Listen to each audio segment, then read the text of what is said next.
The broadcast voice of University of Houston Cougars, number one ranked team, of course, or number one seed. I know the poll came out. It's different this week with UConn. But, Jeremy, thanks for your time. David Smoak, 365 Sports.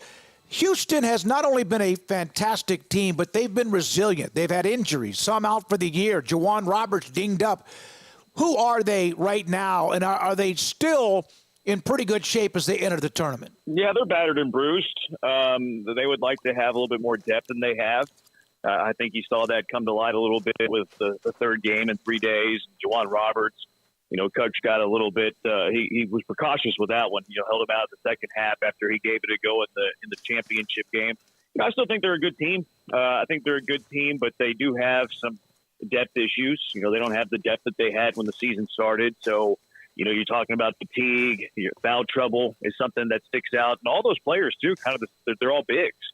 Terrence Arsenault is the backup 4. Ramon Walker was a backup 4. JoJo Tugler, who's out for the year, was a backup 4. So their bigs are pretty limited. Foul trouble is something that can get them. But, the fact that you're not going to have to play 3 games in 3 consecutive days, I still think they're all right. What about the matchups in the bracket where they are? Being a number one seed, of course, they're going to be expected to continue on. Your overall thoughts about the initial couple of days and then also just the region itself? Yeah, I think every team is good, right? When you get to the NCAA tournament, you have the Big South champions in Longwood who had some troubles in the middle of the year, but it seems like they figured it out. A lot of Houston connections there too. Their coach was a businessman in Houston, an attorney, started his own business, coached AAU in Houston for a while in the Third Ward, actually. And then you look ahead, coaches and players won't do that, but 8 seed Nebraska, who's a really good team, finished the season hot. I think they're well coached, Fred Hoiberg, and then Texas A&M, who's very familiar. And those 2 teams actually played earlier this year. Houston and A&M played in the Toyota Center, which was a 4-point game. Houston had the big lead. Wade Taylor was incredible in the second half of that game, and it was tied with about a minute and a half to play. So any matchup you play in the tournament's tough. The other half of the bracket, I've seen the names. I haven't dove in on them as much, but you got some blue bloods there, right? You got Duke, who's always really talented. Kentucky, really good. I was actually looking at a mock draft earlier this morning, and Kentucky has 2 players that are going to be top 10 picks. So incredibly talented there. And then you have Marquette at the very bottom, the 2 seed, who, if they get healthy, they're as good as anybody. So it's a good region. I think all the regions are good, though. We kind of dissect who has the toughest road, who has the easiest road. Yep. I think every road's hard. Like you go look at the top 4 seeds in any region. They're very, very difficult. Jeremy, they play like their coach, who's a bulldog. And I love Kelvin Sampson, the way he coaches, his personality, his toughness. And has that also helped them during this time where they've had bumps and bruises? And in some cases, more than bumps and bruises, they take on his personality? Yeah, I think it does help. He's always one to, look, this is the reality of the situation. Nothing we can do is going to change it. So we just got to go out, have a plan, and do the best that we can. And I think the players kind of take on that same mindset too. Hey, we got some injuries here or there. So what? We want to go win a game. Just because we have a couple of our teammates that are down doesn't change our desire that we want to go out and win a game. So there's no woe is me in this program. There's no getting down on yourself in this program.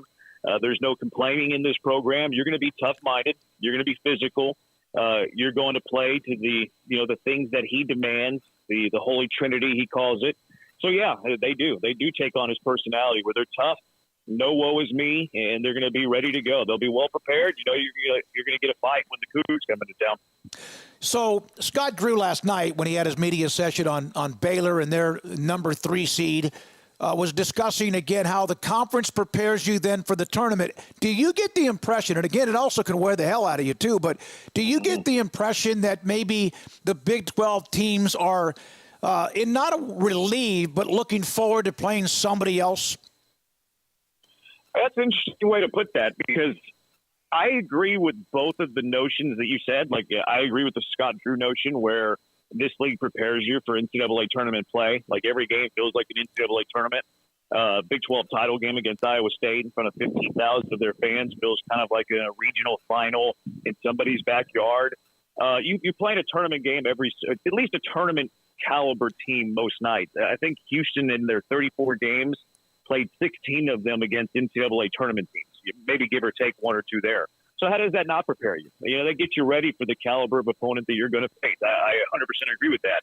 I also agree with the notion that it can kind of batter and bruise you a little bit. Mm-hmm. You know, if you can get through 100% healthy, that's a tremendous benefit. But if you can't get in, 100% healthy into the tournament, how much does that hurt you? So I think there's some trade-offs there, some goods and bad. I think it's more good than bad. I think if you get through healthy, the Big 12 portion of the schedule, then it's really, really good. So I would say that there's positives and negatives, mostly good. And if you're healthy, I think it's a total benefit to you entering the NCAA tournament. Houston has had two really long win streaks, and one that was pretty decent in the middle among their losses. But I'm not one that's – I've never been one that if a team was unbeaten, if they lose a game, it might be good for them. In this case, Houston was not 100%, but that's not taking anything away from Iowa State and what they've done because they've been really good too. Do you feel like that didn't really matter Saturday? Because it was one-sided from the beginning pretty much. Did anything good come from that? I think it does put that chip on your shoulder a little bit. You know, I kind of agree with you, although Kelvin Sampson's really good following defeat. If you look at his tenure at the University of Houston, they don't lose back-to-back games very often. They did early in the Big 12 this year where they started 1-2, and then they lost one game the rest of the way. So I think it puts that chip there a little bit. You know, maybe it makes you feel like they're not unbeatable, which I think is healthy. I think it's healthy going into the NCAA tournament to have that. And yeah, it was a perfect storm in the Big 12 title. I wouldn't say it didn't matter. You know, you still saw a celebration there. Right. You saw a happy team on the other side. So I think it did carry some weight. I think it did matter. But it was a perfect storm. You know, there were a lot of variables came into play, and the biggest variable was Iowa State. Iowa State was fantastic in that game. Really, really good. They shot the ball really well. They defended really well. They were really good. They had a great crowd there, 15,000, plus probably to see Iowa State. And then you mentioned with all the injuries, the Cougars really aren't a team that, no team's good playing 3 games in 3 days. Houston especially, just because the lack of bench they have. They have some rotation guys right now. So 3 games in 3 days is tough for anybody, and I think even more so for Houston right now. How much does just the gap of time between Saturday and now till they play coming up later in the week, how much of that gap of time is healthy? Massive. That's huge. Sure, I mean, they're going to get ready for their opponent, no doubt. But I think where it helps the most, two areas where I think it helps the most. One is Juwan Roberts. He had that shin contusion in the Big 12 semifinal. He tried to play on it twice in the semifinal. Sampson ultimately, it's not worth it. Let's go ahead and shut you down. He played at the beginning of the Big 12 final, and then Coach Sampson again, hey, it's not worth it. Let's shut you down.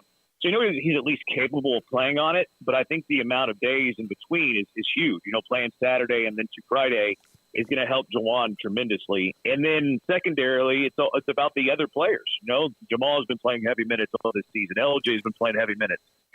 Since JoJo Tugglers went down, Javier Francis is playing heavy minutes whenever he's not in foul trouble. So just the rest, getting him closer to 100%, trying to build that gas tank back up again, I think it's tremendous. And it's good, too. You look at last year, you were in the American. Sure. They played a Sunday American. They played a Sunday conference championship game. So just that extra day, I think, is big, too.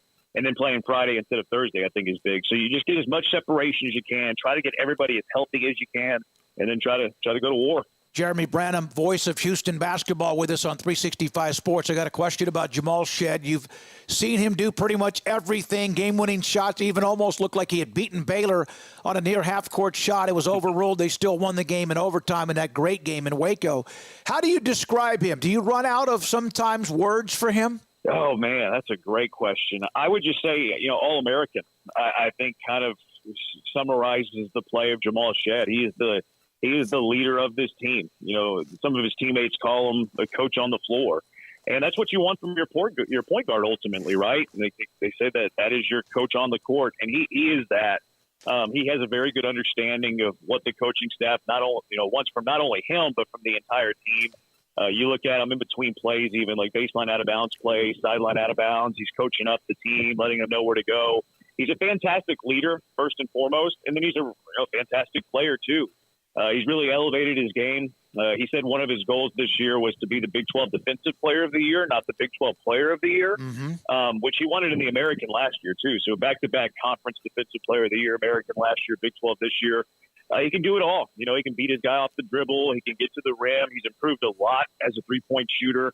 You know, stepped up his game there. And then defensively, you know, he's the guy at the top of one of the best defenses in the entire country, and it all starts with on-ball defense, and he provides that. So, yeah, he does a little bit of everything. He's been a lot of fun to watch this year. Big 12 basketball is a sledgehammer. No doubt. Houston has handled it incredibly well. But the tournament, sometimes it depends not only on the matchups, but also how it's officiated. That's the way it is all the time. Is that in any way a concern with the Big 12, Houston or other teams, with how sometimes different officiating crews can handle it? Yeah, if you can't adapt, if you can't adapt to the whistle, I think it can be. I think the teams that are, good at that sort of thing can adapt, though. They get a pretty quick feel of how the game's being officiated. And you make the adjustment. Okay, this one's going to be called a little tight. Okay, all right. Well, let's make our adjustments. Let's not close out as much. Let's not, whenever we double team, let's not get in the cylinder as much. So I think it has to be something that you fill out early and you make that adjustment. I think Houston's good at making that adjustment. I would just adding to that, piggybacking off it a little bit, I would say that this year's team is the most prone to that foul trouble, though. If you get into foul trouble and all of a sudden it's Javier Francis or it's Jawan Roberts, now you either have to go small because you don't really have that backup yet. Ted Lott has been playing quite a bit, who's still very raw as a redshirt freshman. Coach Sampson said he's probably not there yet, but he's been pressed into action. So, most years whenever you have the depth, okay, you get into foul trouble, you make the move, you try not to foul too much so they don't get to the free throw line a whole lot. But when you look at this year's Houston Cougar team, it's, well, if you foul, you're either going to have to go small or you're going to have to play somebody that's really raw. So that's an area where the Cougars will have to make that adjustment if it is a tight whistle, because foul trouble can hurt this team more than previous years because of the injuries. It's Friday. It's a late tip. Longwood and Houston. Cougars who won the Big 12 regular season title. Jeremy Branham, the voice of Houston Cougars athletics, with us on 365 Sports.